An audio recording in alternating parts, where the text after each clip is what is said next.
जय हिंद फ्रेंड्स, कैसे हैं आप लोग। आई होप आप लोग अच्छे होंगे और मस्त होंगे। मैं क्लास 9th का साइंस पढ़ा रहा था और साइंस में बायोलॉजी का पहला चैप्टर यानी कोशिका पढ़ा रहा था। ठीक है, तो मैंने आपको बताया था कि कोशिका क्या होता है, कोशिका की विशेषताएं कौन कौन सी हैं और कोशिकाओं का संगठन यानी कोशिका के प्रकार कौन कौन से हैं, है ना, जीवों के आधार पे। यानी एक कोशिकीय जीव और बहुकोशिकीय जीव क्या होते हैं, ये मैं ऑलरेडी कंप्लीट करा चुका हूँ। ठीक है, आज के इस वीडियो में हम लोग ये पढ़ने वाले हैं कि आखिर में जो एक कोशिका है वो कोशिका बना किससे होता है ना। हमारा शरीर तो कोशिकाओं से बना हुआ है, तो जो हमारे शरीर के अंदर कोशिकाएं हैं वो किससे बनी हुई है, पूरा डिटेल्स में बताऊंगा। उसके बाद धीरे धीरे करके आपको चीजें समझाऊंगा और पढ़ाते जाऊंगा। ठीक है, तो चलिए पहले यही समझते हैं कि आखिर में एक कोशिका का निर्माण करने के लिए क्या क्या जरूरी है। देखिए, जब भी किसी कोशिका का निर्माण होता है तो कोशिका के निर्माण के लिए सबसे पहला जरूरी यही होता है कि कोशिकाओं को सुरक्षा करने के लिए कोई ना कोई एक विशेष प्रकार की उसके ऊपर एक परत होगी, है ना। कोशिकाओं को सुरक्षा करने के लिए उसको एक विशेष प्रकार की परत होगी। जैसे एग्जाम्पल के तौर पे मैं समझाऊं, जैसे आपने नारियल देखा होगा, तो नारियल क्या है, नारियल में आपको क्या क्या दिखाई देता है। नारियल के सबसे अंदर लिक्विड फॉर्म में, है ना, नारियल का पानी। ठीक है, उसके बाद उसके जस्ट ऊपर क्या दिखाई देता है, जो गुद्दे होते हैं उसका, है ना, पल्स वगैरह दिखाई देते हैं नारियल का। और उसके बाहर क्या होती है, खोपड़ी होती है।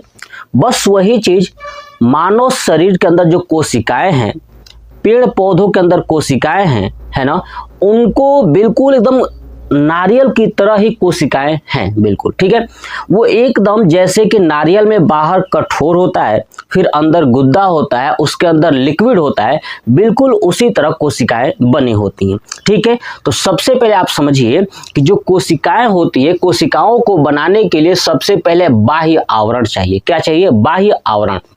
मैंने बताया बाहर, यानी जैसे नारियल का जो बाहर वाला हिस्सा होता है, वैसे ही कोशिकाओं के बाहर एक हिस्सा होती है, उसे बोलते हैं बाह्य आवरण। नारियल के बाहर जो आवरण होता है वो नारियल को क्या करता है, सुरक्षा प्रदान करता है। वैसे ही ये बाह्य आवरण क्या करता है कि कोशिका को निश्चित आकार देता है और सुरक्षा प्रदान करता है। बात समझ में आ गई। चलिए अब देखेंगे उसके अंदर नारियल के अंदर क्या होता है, द्रव होता है, यानी नारियल का पानी होता है। लेकिन कोशिकाओं के अंदर क्या होता है, जीव द्रव्य होता है ना। जीव द्रव्य क्या काम करता है कि इसी जीव द्रव्य के अंदर कोशिकाएं जो भी जैविक प्रक्रियाएं करती हैं वो सब इसी द्रव्य के अंदर करती हैं, यानी इसमें जीवन का सभी जैविक क्रियाएं होती हैं। बात क्लियर होगी। चलिए उसके बाद नेक्स्ट आता है कोशिकांग। क्या आता है, कोशिकांग। कोशिकांग का मतलब क्या होता है कि कोशिका के बहुत सारे अंग हैं, है ना, कोशिका के बहुत सारे अंग हैं और सब इसी के अंदर है। सब जीव द्रव्य के अंदर ही ऐसे घूमते रहते हैं, ना, समझ में, घूमते रहते हैं। तो कोशिका के अंग का काम क्या है कि ये कोशिका में विभिन्न कार्य करते हैं, यानी जितने भी कोशिका के अंग होते हैं ना, सबका अलग अलग कार्य होता है, विभिन्न प्रकार की कार्य होती हैं। बात समझ में आ गया। अब चलिए, अब हम लोग ये तो जान गए कि जो कोशिका होता है उसका निर्माण कैसे होता है। तो एक बाह्य आवरण से होता है, फिर उसके अंदर जीव द्रव्य से होता है, फिर उसके अंदर कोशिकांग होते हैं, बहुत सारे कोशिका के छोटे छोटे अंग होते हैं। बात समझ में आ गया। अब चलिए, अब समझते हैं कि जो कोशिका का बाह्य आवरण है, कोशिका को सुरक्षा करने के लिए क्या क्या होती हैं। तो बाह्य आवरण में कोशिका कला होता है। कोशिका कला को कोशिका झिल्ली भी बोलते हैं या प्लाज्मा झिल्ली बोलते हैं। नाम याद रखिएगा कि जो बाह्य आवरण है, बाह्य आवरण में कौन आता है, तो प्लाज्मा झिल्ली या कोशिका झिल्ली या कोशिका कला होता है। बात क्लियर होगी। चलिए दूसरा आता है बाह्य आवरण में कोशिका भित्ति। और मैं आपको बता दूं कि कोशिका भित्ति, है ना, केवल पेड़ पौधों में पाया जाता है, मानव में नहीं पाया जाता है। याद रखिएगा, पेड़ पौधों में केवल कोशिका भित्ति होता है, सेल वॉल होता है। ठीक है, और जो कोशिका कला है, कोशिका झिल्ली है, प्लाज्मा झिल्ली है, ये केवल मानव में होता है और मानव के साथ साथ प्लांट में भी होती हैं, लेकिन कोशिका भित्ति मानव में नहीं होता है, सिर्फ प्लांट में होता है। तो बाह्य आवरण में कौन कौन सी होती हैं, याद रखिएगा, कोशिका झिल्ली या कोशिका कला या प्लाज्मा झिल्ली। दूसरा होता है कोशिका भित्ति, यानी ये दो तरह के कोशिकाओं को बाहर से सुरक्षा प्रदान करती है, ये दोनों है ना, कोशिका भित्ति प्लांट के अंदर और कोशिका झिल्ली, कोशिका कला और प्लाज्मा जो है कि ये कहाँ होती हैं, मानव के अंदर और पादप दोनों के अंदर होती हैं। चलिए, उसके बाद आता है जीव द्रव्य। जीव द्रव्य मैंने बताया ये जीवन की सभी क्रियाएं इसी के अंदर होता है। तो ये जीव द्रव्य जो है कि कहाँ कहाँ होती है, तो जो कोशिका के अंदर द्रव्य होता है उसे हम कोशिका द्रव्य कहते हैं, और जो केंद्रक के अंदर होता है वो केंद्रक द्रव्य कहलाता है। अब आप सोचेंगे सर ये केंद्रक क्या है, तो आप निश्चिंत रहिए, जब मैं ये टॉपिक्स स्टार्ट करूंगा तो एक एक को डिटेल्स के साथ पढ़ाऊंगा। जैसे कि कोशिका झिल्ली क्या होती है पूरा बताऊंगा डिटेल्स के साथ, इनकी विशेषताएं क्या होती हैं, झिल्ली बना किससे होता है, सब मैं बताऊंगा। उसके बाद कोशिका भित्ति क्या है पादप के अंदर, ठीक है, ये सब कुछ डिटेल्स के साथ अभी बताऊंगा। अभी मैं आपको ये बता रहा हूं कि कोशिका बनी किससे होती हैं। तो देखिए, कोशिका के अंदर कोशिका द्रव्य होता है और केंद्रक द्रव्य है ना, किसके अंदर, जीव द्रव्य है ना, कोशिका में जीव द्रव्य है और जीव द्रव्य के अंदर कौन कौन सा द्रव्य आता है, तो कोशिका द्रव्य, यानी ऐसा द्रव्य जो कोशिका के अंदर होता है, और केंद्रक द्रव्य क्या होता है, जो केंद्रक के अंदर होता है। बात समझ में आ गया, ठीक है। तो ये दोनों टॉपिक्स पढ़ेंगे जीव द्रव्य में।